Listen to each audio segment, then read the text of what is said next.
آج کل ہمارا معاشرہ جھوٹ میں لت پت ہے. جھوٹے سرٹیفکیٹ جاری کر دیے جاتے ہیں, جھوٹے پاسپورٹ بنائے جاتے ہیں, جھوٹے شناختی کارڈ بنائے جاتے ہیں, جھوٹے مقدمات دائر کیے جاتے ہیں. یہ سب ایسی مصیبتیں ہیں جس نے ہمارے معاشرے کو لپیٹ میں لیا ہوا ہے. اور خاص طور پر جب سے سوشل میڈیا وجود میں آیا اس وقت سے تو جھوٹ سچ کا کچھ بھروسہ ہی کسی کا نہیں رہا. اب تو ایسی مصیبت ہو گئی ہے کہ افواہیں پھیلتی ہیں اور افواہوں کے اوپر لوگ بہت سی کارروائیاں کر بیٹھتے ہیں جس سے معاشرے میں فساد پھیلتا ہے. تو سچائی جو ایک مسلمان کا شیوا تھا اور جس کے بارے میں فرمایا گیا الصدق ینجی والکذب یہلک, کہ سچائی جو ہے وہ انسان کو نجات دیتی ہے اور جھوٹ انسان کو ہلاک کر دے. یہ جس طرح ایک انسان ایک فرد کے لیے یہ حکم ہے کہ تم جب بھی سچائی کو اپناؤ گے تو چاہے تھوڑی سی تکلیف برداشت کرنی پڑے لیکن آخر میں نجات تمہیں ہی حاصل ہو, دنیا میں بھی اور آخرت میں بھی. اور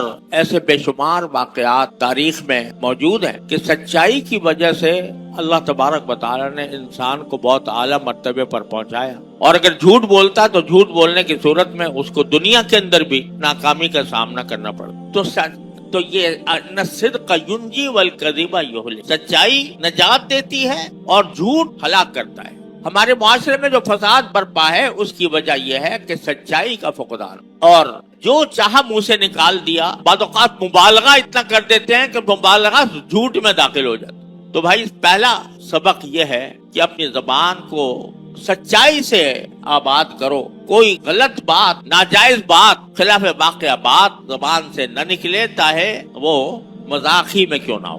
دوسری بات جو اس میں مجھے عرض کرنی ہے وہ یہ کہ سچائی کی دو قسمیں ہیں شریعت کی نگاہ میں. ایک سچائی ہے زبان کی سچائی کہ آدمی جھوٹ نہ بولے, لیکن شریعت میں صدق یا سچائی صرف زبان کی سچائی کی حد تک محدود نہیں ہے, بلکہ دوسری قسم ہے عمل کی سچائی. عمل کی سچائی یہ ہے کہ جو بھی کام کرے آدمی وہ اسی طرح کرے جیسے وہ کرنا چاہیے تو وہ کام سچا ہے. اگر غلط طریقے سے کر رہا ہے تو وہ کام سچا نہیں. یعنی جس طرح زبان سچی اور جھوٹی ہوتی ہے اسی طرح عمل بھی سچا اور جھوٹا ہوتا ہے.